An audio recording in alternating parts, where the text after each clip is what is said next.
دائما معكم مستمعينا الكرام، وهذه الحلقة المباشرة من استديوهات إذاعة أرابيل اف ام. لعلكم تتقون. Toujours ravi de partager ces moments bénis avec vous, de ce jour béni, de ce mois béni, le mois de Ramadan. Bienvenue à toutes et à tous. Notre sujet d'aujourd'hui, c'est on va parler de l'essentiel, l'institution familiale.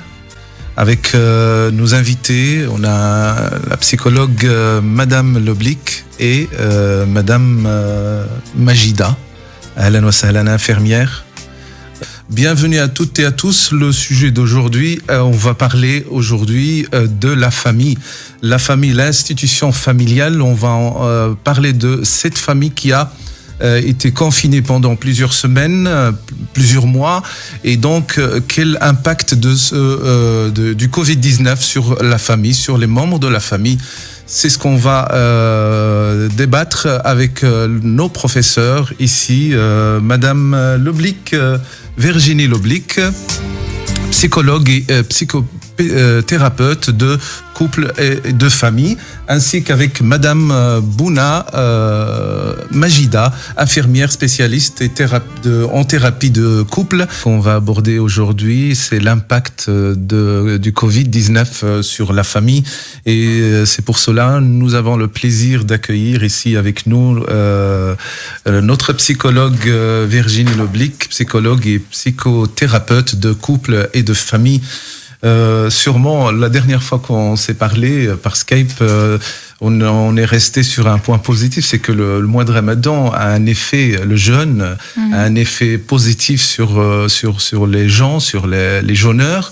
Cette fois-ci, le Covid-19, ce n'est pas, je crois, la même chose. L'impact est peut-être différent. Comment vous, en tant que spécialiste psychologue, comment vous voyez en général l'impact de Covid-19 sur la famille? Alors, disons que ça va dépendre évidemment des familles qu'on va recevoir. Toutes les familles ne vont pas réagir de la même manière. Maintenant, c'est vrai qu'il y a eu plusieurs choses que l'on a pu observer ces 2 derniers mois avec le confinement. Il y a évidemment les personnes qui étaient déjà anxieuses de base, qui voient leur anxiété s'amplifier, donc la peur d'être contaminé, la peur de contaminer, la peur de mourir. Donc c'est toutes des angoisses qui sont venues s'amplifier avec le Covid. On a vu aussi des personnes qui étaient déjà très fragiles psychiquement, décompenser très très fort sur des modes vraiment très régressifs, et donc des personnes pour qui on s'est très fort inquiété aussi. Et heureusement, il y a des structures qui ont été mises en place et avec lesquelles on a pu collaborer, des services d'urgence. Il y avait aussi tout ce qui est au niveau de l'organisation, au niveau intrafamilial. C'est pas toujours évident, des mamans qui sont ou des mamans et des papas qui sont complètement dépassés par leurs enfants, parce qu'il faut gérer au quotidien les activités, et aussi des parents qui ont énormément d'exigences vis-à-vis de l'éducation, des pratiques éducatives, et qui se retrouvent à ne pas pouvoir pratiquer l'éducation idéale comme ils la voyaient, avec leurs enfants qui sont là au quotidien. Donc des parents surchargés, très fatigués. On a vu aussi une augmentation des cas de violence intrafamiliale. Donc ça, c'est un peu partout, dans les autres pays aussi. On a eu beaucoup d'appels, en tout cas à la permanence, pour les cas de violence intrafamiliale. On en parlera peut-être un peu plus tard avec Majida. Donc c'est vrai que ça a eu un impact sur les familles, ce confinement. Il faut savoir que le confinement de base, c'est pas quelque chose de naturel. L'être humain de base, il aspire à la liberté, à sortir, à bouger, à rencontrer, à être en contact avec les autres. Et ici, on lui enjoint de rester à la maison, de ne pas sortir, de ne pas être en contact avec les autres. Et je dirais, la seule chose qui nous a un peu aidé finalement, c'est aussi le fait que ce Covid est arrivé à une ère où il y a les réseaux sociaux, où il y a voilà, la possibilité d'être en contact via les téléphones. Enfin, à mon époque, dans ma jeunesse à moi, il n'y avait pas ce genre de choses. Et je me dis, si on avait eu le Covid dans ma jeunesse à moi, je ne sais pas comment ça aurait été plus compliqué, en effet. Donc voilà. Tout à fait. Nous allons faire connaissance de Madame Bono Majida. Oui, marhaba, bienvenue. Ahlan wa sahlan. Infirmière, d'ailleurs, nous applaudissons tous les soirs les infirmières et les médecins. Je crois que oui, là, je crois que je vous entends mieux. Voilà, vous allez un peu nous décrire un petit peu votre travail à l'hôpital Erasme, en quoi ça concerne? Alors, c'est vrai que j'étais dans un premier temps donc intérimaire, donc j'ai beaucoup travaillé donc à Erasme, et c'est vrai que principalement là, je me suis orientée vers la clinique Sainte-Élisabeth sur Uccle. Où je suis spécialisée en pédiatrie et néonatologie. Et donc, c'est vrai que nous, au niveau pédiatrique, c'était assez spécial, c'était assez particulier, puisque, ben voilà, on sépare les enfants et les adultes. Et donc, nous, on avait affaire aux enfants. Et c'est vrai que lors du début du confinement, on entendait, d'après les scientifiques, que les enfants étaient beaucoup moins touchés, mais quand même touchés avec certains symptômes qui seraient probablement bénins. Donc c'est vrai que nous, dans notre quotidien en tant qu'infirmière pédiatrique, nous avons eu donc des cas à l'hôpital, et surtout ça a été des suspicions donc Covid. Donc clairement à la clinique Sainte-Élisabeth, il n'y a pas eu forcément de Covid diagnostiqué, mais de suspicion. Donc bien heureusement, les enfants ont été négatifs au Covid-19. Donc ça, c'est pour les enfants. Et c'est vrai que pour les adultes, là, c'est autre chose. Donc c'est vrai qu'on a eu plusieurs patients qui ont été touchés et qui ont été diagnostiqués Covid-19, ça oui. Il y en a eu quand même une centaine, voire 200 peut-être en tout depuis le début du Covid. Donc voilà, ils ont été pris en charge donc en hospice, et puis suite à des dégradations, eh bien ils sont transférés donc en soins intensifs, où là ils prennent le relais pour pouvoir prodiguer des soins beaucoup plus intensifs. Le climat, un climat d'anxiété. Hein. C'est vrai que même nous, en tant que soignants, on était quand même anxieux parce que on travaille au front, on est là, perdu, sans matériel. Dans les premiers temps du Covid, de la déclaration du Covid, ça c'est vrai. Donc on était un peu livrés à nous-mêmes, on essayait d'un petit peu de se dépatouiller avec ce qu'on avait. Et au fur et à mesure du temps, on a eu quand même quelques moyens avec des masques chirurgicaux. Et puis par la suite, des civières, des blouses. Des masques FFP2 qui ont une efficacité beaucoup plus qu'un masque chirurgical en termes de Covid-19. Je parle par rapport à ça. Donc voilà. Et donc on essayait quand même de se souder. Il y avait quand même une certaine solidarité entre les soignants et entre la direction et le personnel soignant. Donc ça, c'était assez chouette. Et bien évidemment, il y a eu aussi toute la population. Qui a été remarquable dans l'application en fait des procédures. Donc ça nous a fortement aidé. Donc ça, je trouve ça super bien qu'on a eu ce soutien. Tout à fait, ce soutien-là. On a eu aussi beaucoup de soutien, et ça je voulais aussi le souligner, beaucoup de soutien de la part des restaurateurs. Parce que vraiment, on a été gâtés vis-à-vis des restaurateurs. Oui, on a pensé quand même à nous, et ça a été des grands gestes. On a eu vraiment des grands moments de solidarité, d'entraide, d'humanisme surtout. Et ça, c'est ce qui est important, et c'est ce qui a été vraiment prépondérant dans toute cette histoire du Covid-19. Et je trouve que c'est très positif à l'échelle humaine, et ça fait plaisir.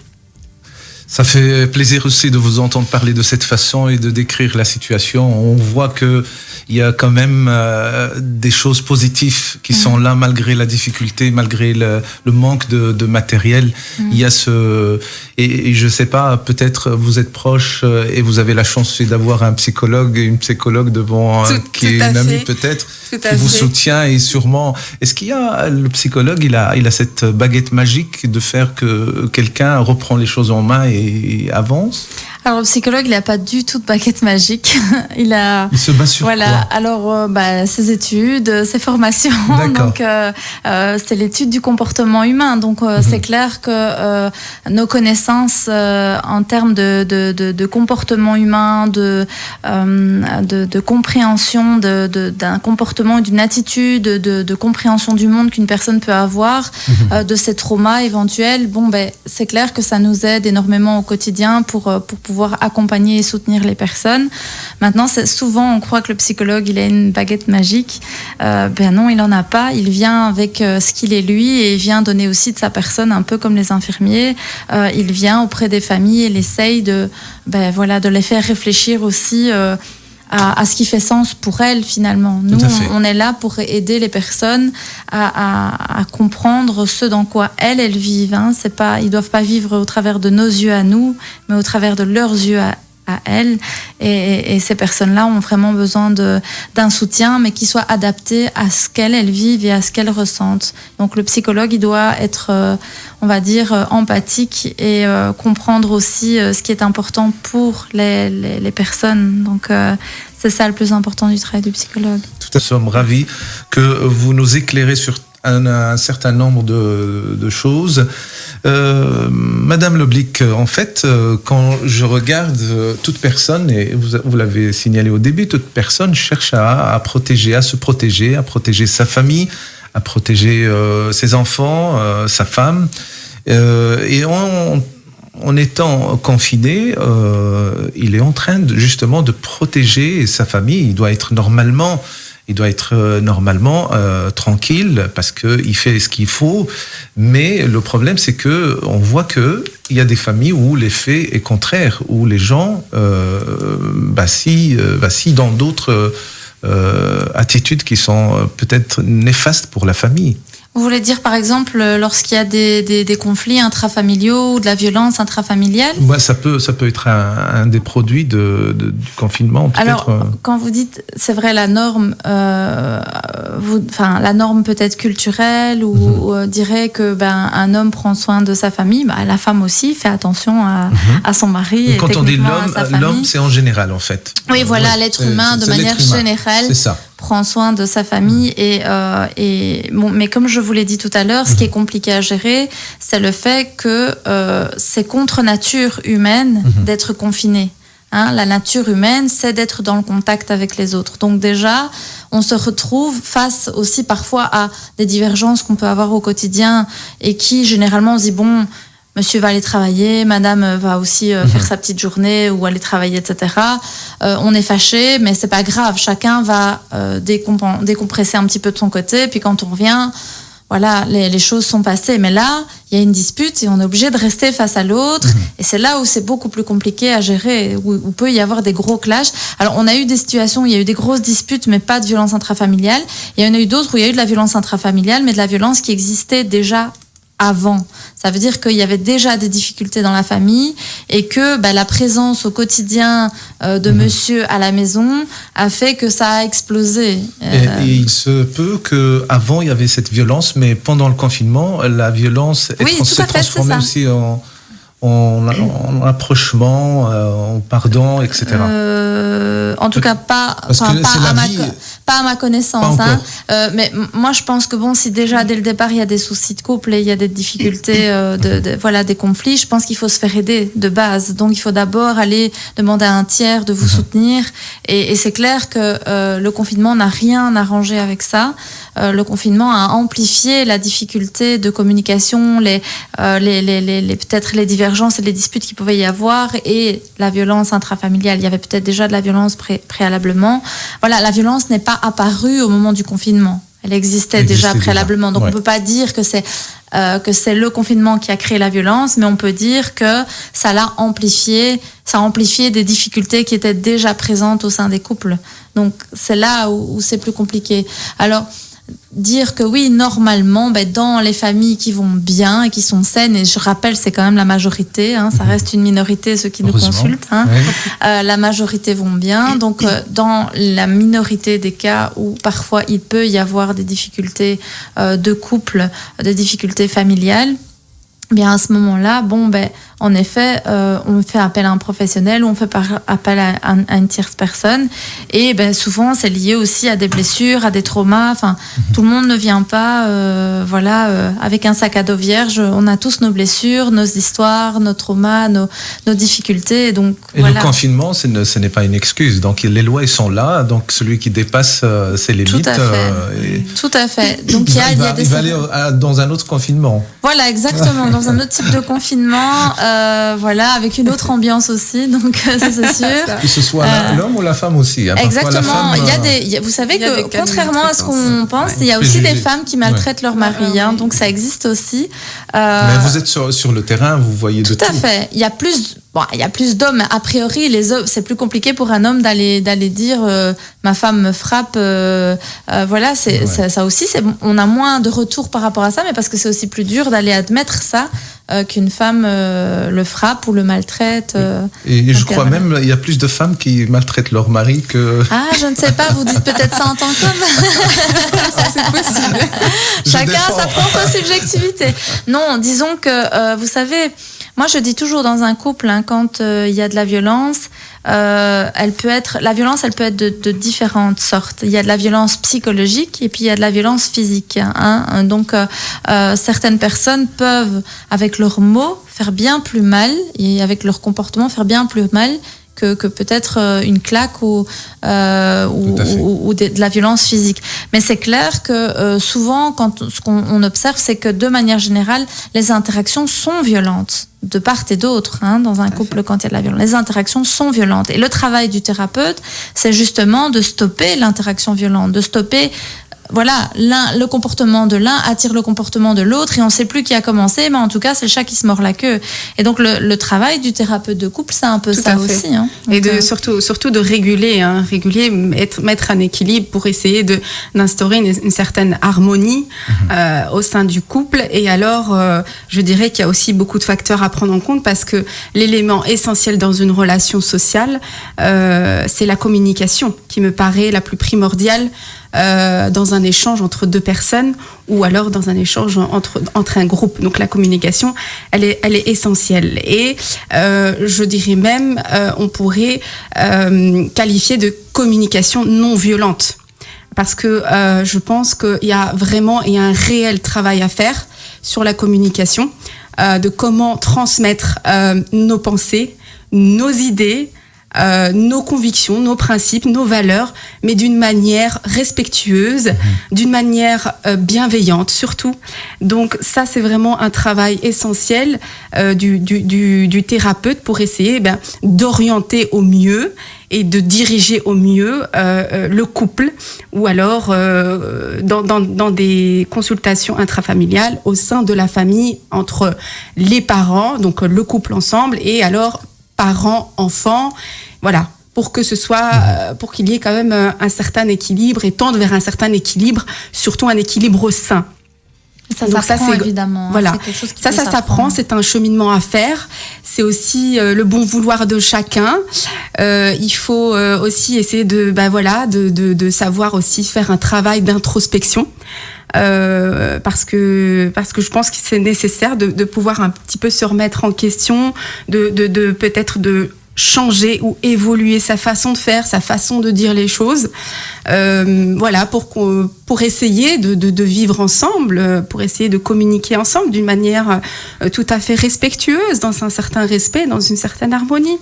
Et donc donc nous on est là pour vraiment essayer d'établir un peu une justesse. On essaye d'établir une justesse, une droiture, en tant que professionnel, et beaucoup de couples viennent chez nous justement pour ce genre de problème de communication. Voilà, le langage est très très important parce qu'il y a différents types de langage et tout le monde ne parle pas le même langage. Hein, c'est le langage de l'amour et beaucoup ne parlent pas la même langue. Et il va falloir communiquer ensemble, il va falloir détecter comment est-ce que mon partenaire parle, de quel angle parle-t-il, et pouvoir en fait essayer de communiquer et de s'adapter à travers la communication de l'autre. Virginie, il y a une question. Il y a Madame Samira Hattab qui se demande comment faire pour faire face à un choc. Elle dit pas plus que ça. Fil Islam. Dans l'islam, comment peut-on, peut-être Monsieur Youssef peut rebondir sur, mais dans le domaine psychologique, comment on peut faire pour faire face à un choc? Ce qui se passe, c'est que souvent, lorsque on est victime d'un trauma ou d'un choc, on peut être parfois dans des états de sidération. On n'arrive pas à parler, on n'arrive pas à exprimer ce qu'on ressent. Et donc, plus on va garder ça en soi, plus cette partie-là peut aller se cacher dans le subconscient. Et donc, plus on peut développer des symptômes, dépression, angoisse, anxiété intense, etc. Donc, c'est vraiment important d'arriver à mettre des mots sur ce qu'on a vécu, de pouvoir en parler à une personne de confiance et d'extérioriser, de verbaliser ce qui s'est passé. Plus on va pouvoir dire ce qui s'est passé, plus on le fait sortir de soi et on ne le laisse pas, on va dire, macérer à l'intérieur de soi. Et vous savez, le subconscient, il nous joue des tours parfois, il va le transformer, et puis voilà, on va avoir ce sentiment de mal-être et cette tristesse qui va s'installer. Donc c'est vraiment important d'apprendre à mettre des mots sur ce qu'on ressent et sur ce qu'on a vécu. Donc c'est ça qui est vraiment la cure par la parole. C'est aussi quelque chose de très important lorsqu'on est victime d'un choc et d'un trauma.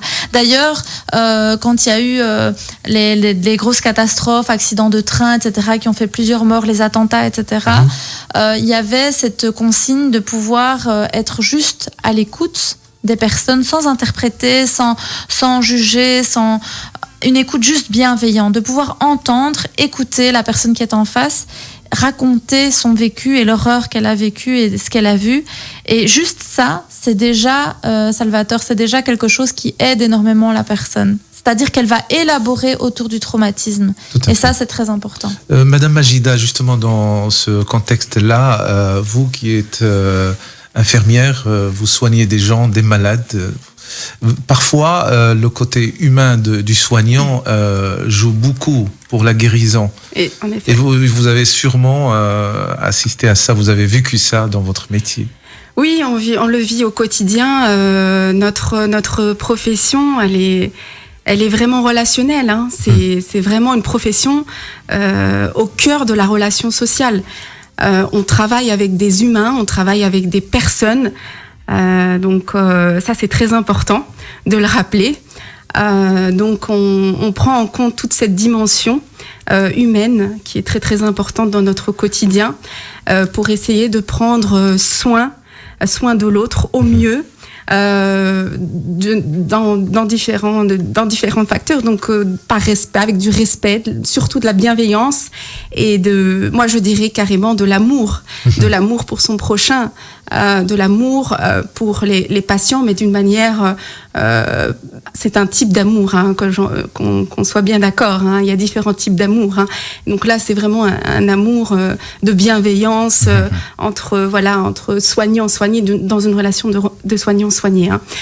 Bien évidemment que dans notre profession, nous avons appris la distance thérapeutique, hein, cette distance qui nous permet en fait de pas être complètement affecté, mais de pouvoir prodiguer des soins de manière bienveillante pour l'autre et de manière avec du sang-froid surtout, hein, de pas tomber dans l'excès, d'être le plus affecté et ne pas pouvoir agir pour l'autre et dans un très bon cadre. Donc voilà, ça c'est vraiment essentiel. Mais c'est vrai que moi, après ça dépend les personnalités des soignants, hein. Moi, en tout cas, je parle pour moi. Mais moi, je mets l'accent énormément sur cette bienveillance, sur cette bonne humeur, sur cet amour de son prochain. Je veille vraiment à ce que mon patient soit au mieux, qu'il y ait des soins de qualité, qu'on qu'on ait cette relation de confiance entre lui et moi, qu'on va instaurer au fur et à mesure du temps. On va apprendre à se connaître, donc on tisse des liens. Donc voilà, des liens affectifs, des liens émotionnels, des liens relationnels. Parfois il y a des moments où on outrepasse, on va dire, notre cadre de soignant et on va même après notre boulot dire coucou à un patient parce que voilà, ça nous a fort touché, ou on va leur apporter à manger si on n'en a pas, ou apporter une aide vestimentaire, une aide alimentaire de quelconque ordre. Et je pense que c'est toute cette dimension en tant que soignant, mais de mettre vraiment dans notre métier l'humanisme. Donc vraiment, l'humain est au cœur et est au centre de tout, je pense, sur cette terre, à mon avis. Et je pense que le Covid-19 nous a appris et nous a un petit peu réveillés par rapport à ça.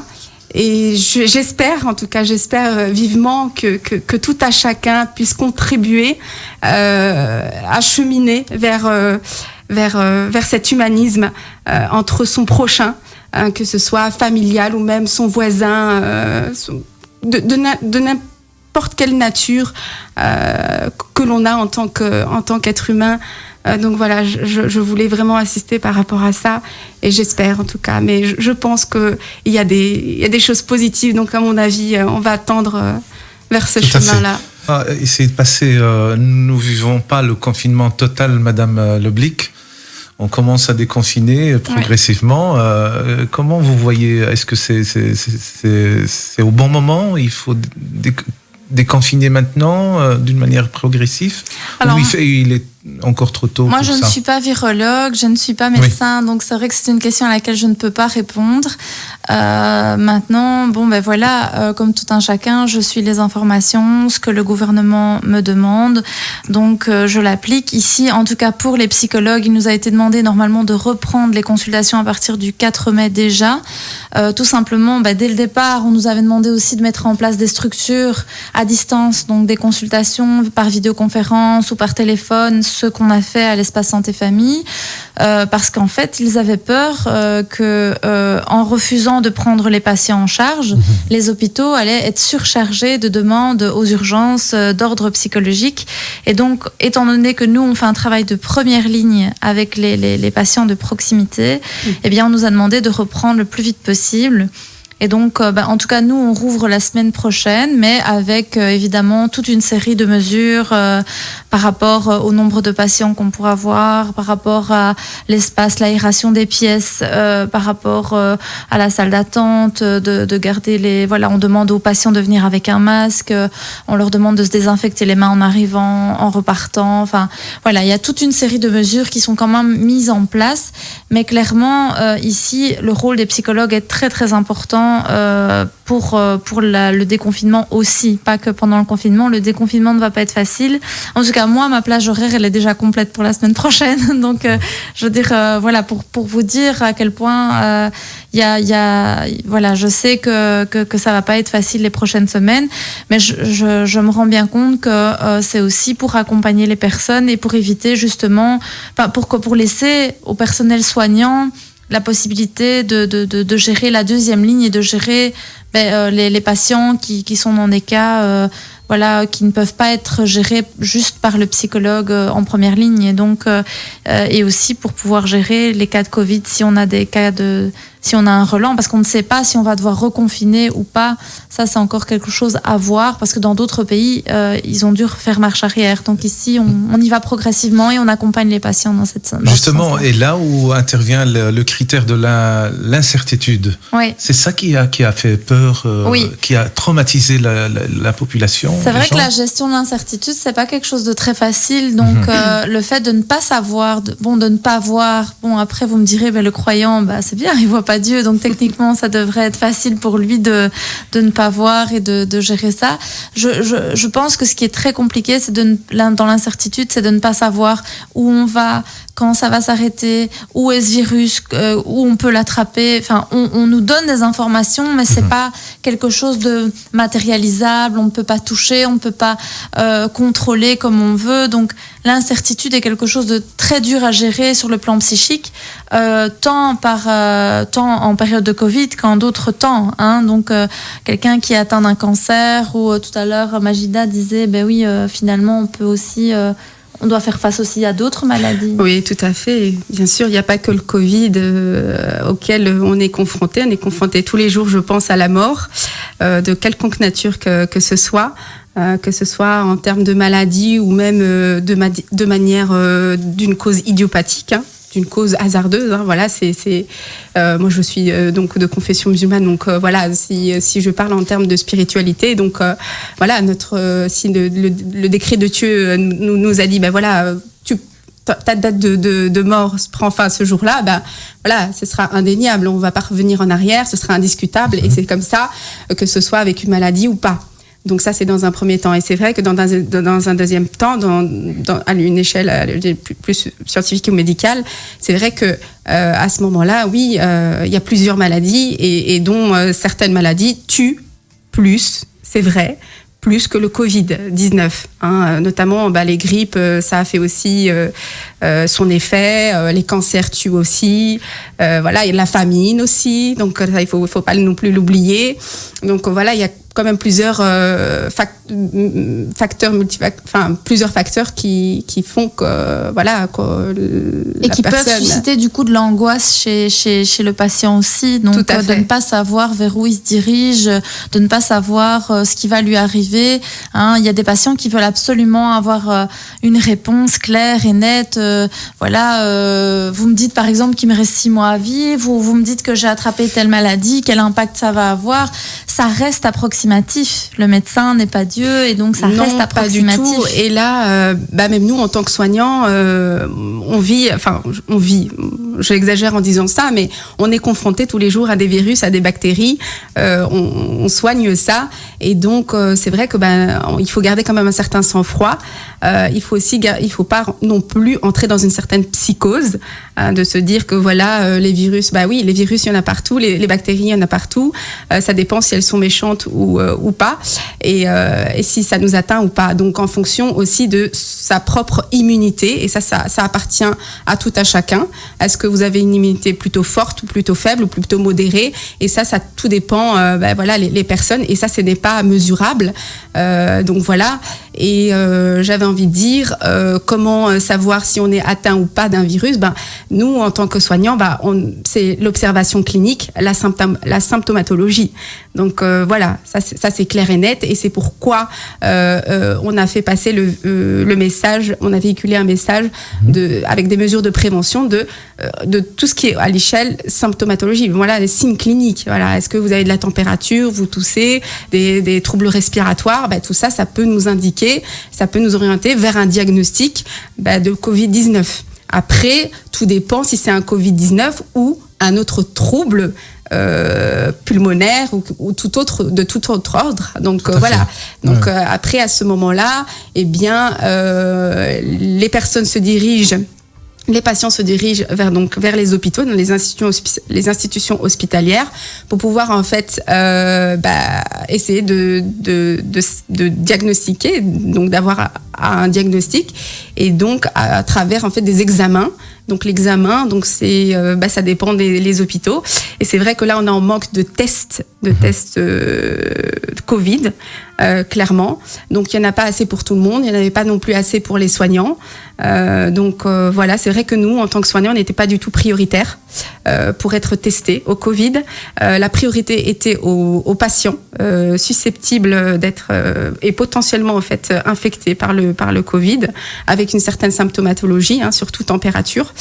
Et voilà, je pense qu'il faut essayer de relativiser, de garder son calme, de vraiment d'être au cœur des mesures préventives. Donc vraiment être axé sur l'hygiène.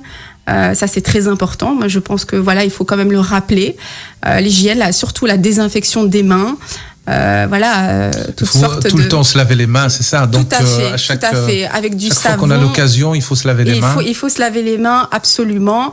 Si on a une solution hydroalcoolique, il faut passer aussi nos mains avec la solution hydroalcoolique. Des mesures de prévention, tout ce qui est au niveau du trouble respiratoire, donc tout. Le fait d'être enrhumé aussi, d'avoir des écoulements nasales. Il faut quand même avoir certaines directives d'hygiène. Merci beaucoup. On revient vers vous, mes chers auditeurs, juste après une page publicitaire. Madame Loblic, je crois qu'on est à la fin de l'émission. Dernier mot, ça passe très vite, le temps passe très vite. Si vous pouvez nous dire, est-ce que vous êtes prête à faire face aux demandes des gens qui vont venir vous demander aide et conseils? Est-ce que on peut dire aussi que le côté moral de la personne, renforcer le côté moral, c'est renforcer aussi son immunité?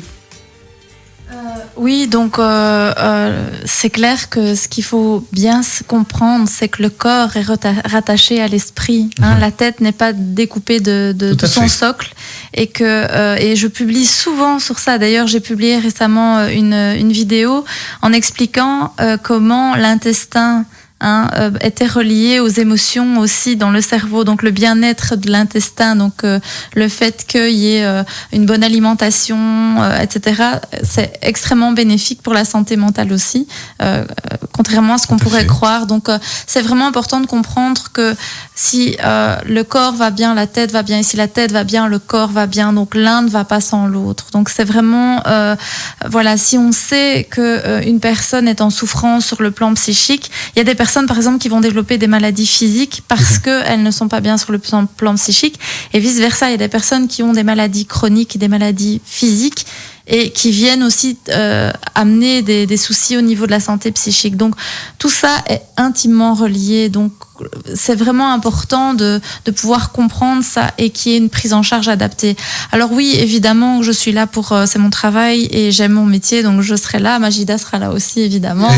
On sera là. On est une équipe, une chouette équipe à l'Espace Santé Famille. On est d'autres psychologues, on parle plusieurs langues, donc on sera là pour recevoir les patients, bien évidemment. On est là en première ligne, on a toujours été là et on sera encore là. On compte sur vous. Bien après, Inch'Allah, bien sûr, évidemment. Quelques derniers mots, Madame Majida, en ce qui concerne cette discussion. Qu'est-ce que vous avez peut-être une petite synthèse comme ça, ou un conseil à déléguer à nos auditeurs, surtout en cette période de déconfinement, début de déconfinement? C'est de pas paniquer, surtout. Ça c'est la première chose, d'être en mesure de garder son sang-froid, de vivre de manière tout à fait normale, de retrouver sa normalité, ses repères. Tout en étant responsable, parce que là maintenant on est libre, mais il faut être... Tout en étant responsable, parce que là, il y a un autre facteur qui intervient, c'est que maintenant on est dans des mesures préventives post-déconfinement, donc il va falloir être responsable. Chacun est responsable de soi, mais et de l'autre. Donc moi je pense qu'il faut aussi pouvoir appliquer les mesures de prévention, donc sortir avec des masques, des gants, pourquoi pas, mais si on sait bien les utiliser, sinon non. Moi je préconise pas les gants, parce que ça, il y a plus de propagation de virus qu'autre chose. On les utilise parfois à mauvais escient. On se dit on est protégé. Voilà, on est protégé, alors que non, on va toucher plein de choses, et finalement nos gants sont contaminés, et alors on prend nos gants, on essaye de toucher nos visages, et on se contamine par nous-mêmes. Donc ça ne sert à rien. Donc vaut mieux avoir des mains libres, pouvoir les laver. Donc l'hygiène des mains est essentielle, désinfection, et surtout le port du masque. Donc voilà, dans un deuxième temps, donc vraiment de pouvoir se concentrer sur soi, sa famille et les autres, donc de manière dans une relation, dans une certaine harmonie, de trouver son calme, ses repères avec les autres. Donc voilà, je pense qu'il faut réapprendre à vivre avec les autres de manière respectueuse et surtout bienveillante, et avec un certain langage d'amour. surtout. Moi, l'amour qui revient tout le temps. C'est l'essentiel. C'est l'essentiel, je pense, pour vivre vraiment en harmonie avec les autres sur cette terre et partager en fait des bons moments avec les êtres humains. Et voilà. Donc, je vous remercie beaucoup, Madame Majida. Avec plaisir. Madame Loblic, c'était un plaisir. Un plaisir. Peut-être à la prochaine fois. دائما معكم مستمعينا الكرام وهذه الحلقة المباشرة من استديوهات إذاعة أرابيل اف ام. لعلكم تتقون. Toujours